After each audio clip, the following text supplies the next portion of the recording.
जब धरती पर अधर्म बढ़ने लगता है, जब ऋषियों की तपस्या भंग की जाती है, जब धर्म संकट में पड़ता है, तब केवल एक अवतार का जन्म ही पर्याप्त नहीं होता। उस अवतार को संस्कार, संयम और धर्म का मार्ग दिखाने वाला गुरु भी चाहिए। रामायण में ऐसा ही एक दिव्य संयोग घटित हुआ। एक और थे तप, त्याग और कठोर व्रतों से तपे महर्षि विश्वामित्र, और दूसरी ओर थे मर्यादा पुरुषोत्तम बनने की ओर अग्रसर बालक श्री राम।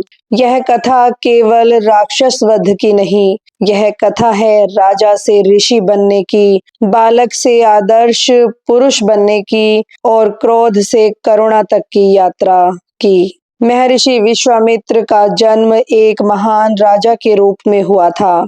उनका नाम था राजा गाधी। वे अत्यंत पराक्रमी, साहसी और विजयी राजा थे।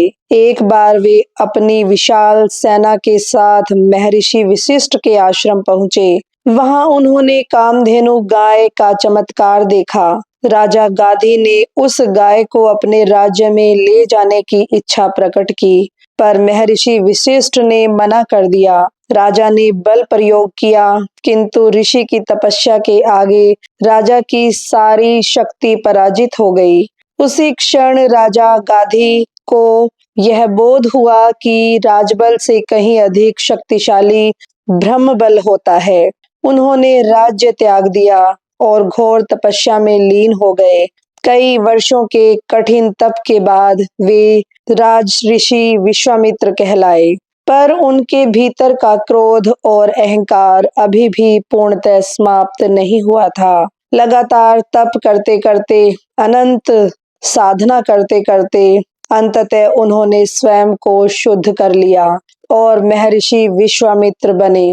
महर्षि विश्वामित्र ने एक महान यज्ञ आरंभ किया, पर राक्षस मारीच और सुबाहु बार बार उस यज्ञ को भंग करने लगे। तब विश्वामित्र अयोध्या पहुंचे। राजा दशरथ ने उनका भव्य स्वागत किया।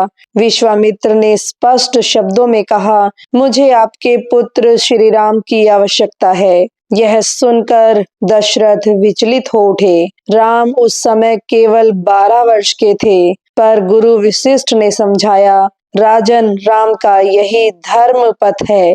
भारी हृदय से दशरथ ने राम और लक्ष्मण को विश्वामित्र के साथ भेज दिया। वन मार्ग में विश्वामित्र ने राम को दिव्य अस्त्र शस्त्रों का ज्ञान दिया। उन्होंने राम को सिखाया कि शक्ति का प्रयोग केवल धर्म की रक्षा के लिए होना चाहिए। वन में ताड़का नामक राक्षसी ऋषियों का संहार कर रही थी। राम ने धर्म की रक्षा हेतु ताड़का का वध किया। यह राम का पहला अधर्म विनाश था। यज्ञ के समय मारीच ने मायावी आक्रमण किया। राम ने मानव शास्त्र से मारीच को दूर समुद्र में फेंक दिया और अग्निबाण से सुबाहु का वध कर दिया। यज्ञ सफल हुआ। महर्षि विश्वामित्र का हृदय आनंद से भर गया। मिथिला जाते समय राम ने एक शिला का स्पर्श किया। वह शिला श्रापग्रस्त अहिल्या थी। राम के चरण स्पर्श से अहिल्या मुक्त हो गई। यह करुणा और धर्म की विजय थी। राजा जनक ने शिव धनुष यज्ञ रखा।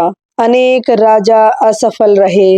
राम ने सहज भाव से धनुष उठाया और प्रत्यंचा चढ़ाते ही धनुष टूट गया। सीता और राम का विवाह संपन्न हुआ। चारों भाइयों का विवाह हुआ। महर्षि विश्वामित्र मौन भाव से सब देखते रहे। उनका उद्देश्य पूर्ण हो चुका था। इस प्रकार एक तपस्वी गुरु ने एक बालक को मर्यादा पुरुषोत्तम बनने की राह दिखाई। यह कथा हमें सिखाती है कि गुरु मार्ग दिखाता है, धर्म परीक्षा लेता है और ईश्वर धैर्य का फल देता है। राम और विश्वामित्र की यह कथा सिर्फ इतिहास नहीं, यह जीवन का मार्गदर्शन भी है। अगर आपको यह कहानी अच्छी लगी है तो चैनल को सब्सक्राइब करें, वीडियो को लाइक करें। अगली कहानी में फिर मुलाकात होगी एक नई प्रेरणा के साथ। तब तक के लिए धन्यवाद।